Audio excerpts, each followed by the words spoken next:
I've got something pretty exciting, a sneak peek, really, at a novel that's coming out soon, spring, summer 2025. That's right, The Mark of Shadows by H A Bustos. So our mission today is to explore this one. It's billed as a noir mystery, psychological thriller, maybe even with some, supernatural hints. Definitely feels like it's blending genres. We want to unpack those layers and get a real sense of its, atmosphere. This early look should be interesting. Absolutely. And I think what grabs you right away, what feels really compelling about this book, is the main character, Nico Navarro. Okay. He's a PI in Chicago, sure, but not your standard tough guy. He's described as haunted, a recovering addict. Haunted by what, specifically? His past. Yeah, very much so. And he's dealing with these incredibly vivid, really unsettling dreams. Apparently they started as just maybe a way to cope, an escape. An escape from his childhood, you mean? The text mentions that was rough.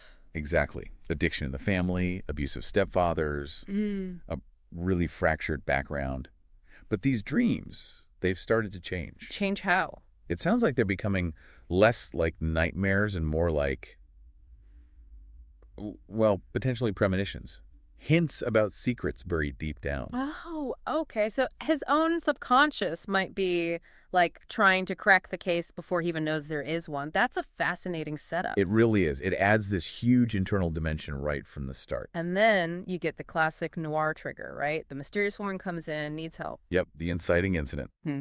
But it sounds like this case is immediately deeply personal for Nico. Because it forces him to confront all that stuff he's trying to leave behind. Precisely. It apparently drags him back into that gritty underworld, and the risk of relapse becomes very, very real. The personal stakes for him are just immense. Right. And the setting, Chicago, how does the city play into this? Well, it's definitely the noir Chicago. Yeah. You know, the gritty parts, secret tunnels, back alleys, the underbelly. Classic. Yeah, and for anyone maybe less familiar, noir often has that cynical hero, the dark city setting, lots of moral gray areas. But what seems unique here is how Nico's past, his addiction history, shapes how he even perceives the city. How so? His senses are different. Sort of. Maybe dulled in some ways by the past, but now hyper-focused on survival. He's navigating not just, thugs and alleys, but his own potential hallucinations, his obsessions. So his trauma is actually part of his toolkit almost, or a liability. Both, probably.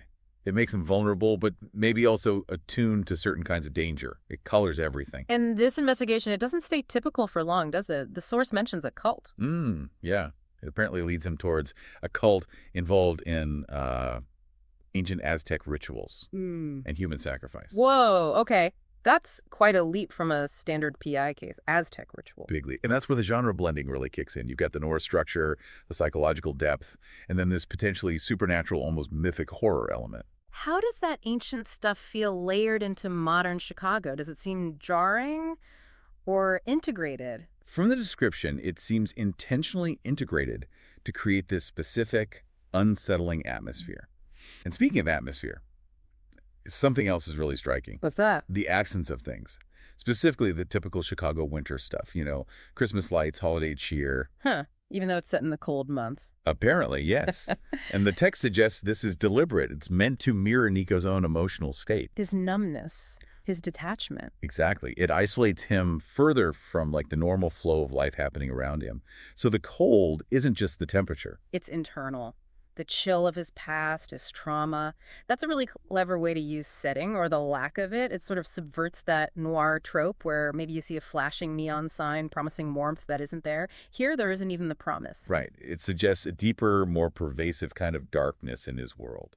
And this choice, this stylistic decision by the author, it really seems to crank up the deeper theme. Like redemption, or the possibility of it. Redemption, definitely. But also obsession, self-destruction. Those classic noir themes, but filtered through his specific struggles. So the main fight isn't just solving the mystery of the cult. No, it's him fighting the darkness inside himself. And that internal battle is reflected by the shadowy world he's moving through. It's all about the past, really. How it defines you, or how it could destroy you. Precisely.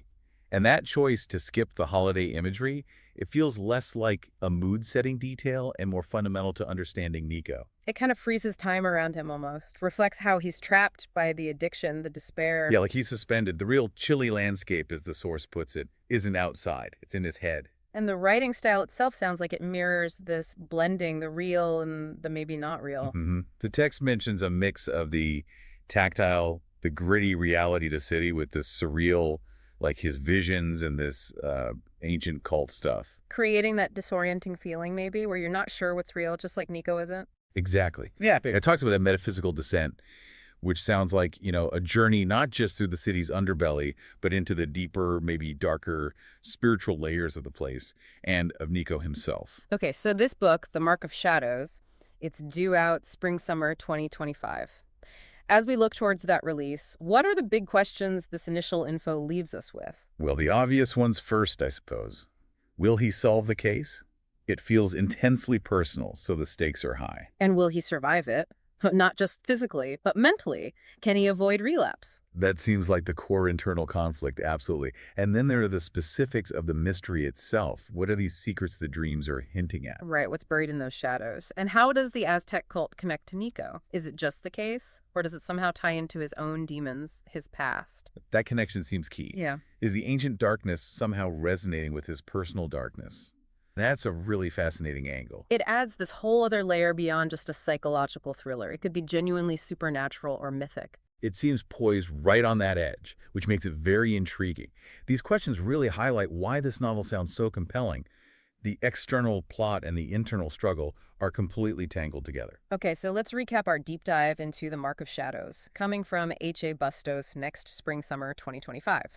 Go on. We're looking at a gritty noir mystery set in Chicago, but a very specific psychologically charged version of it. Right, seen through the eyes of Nico Navarro, this haunted, recovering addict PI.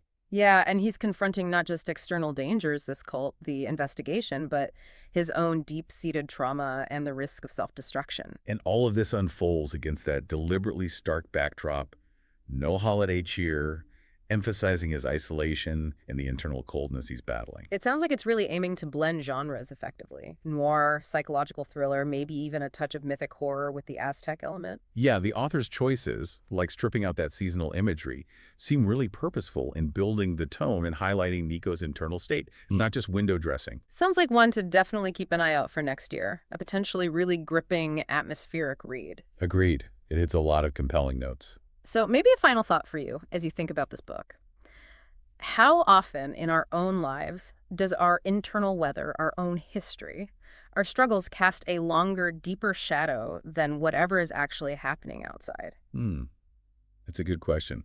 How much is perception shaped by internal landscape versus external reality? Something to consider.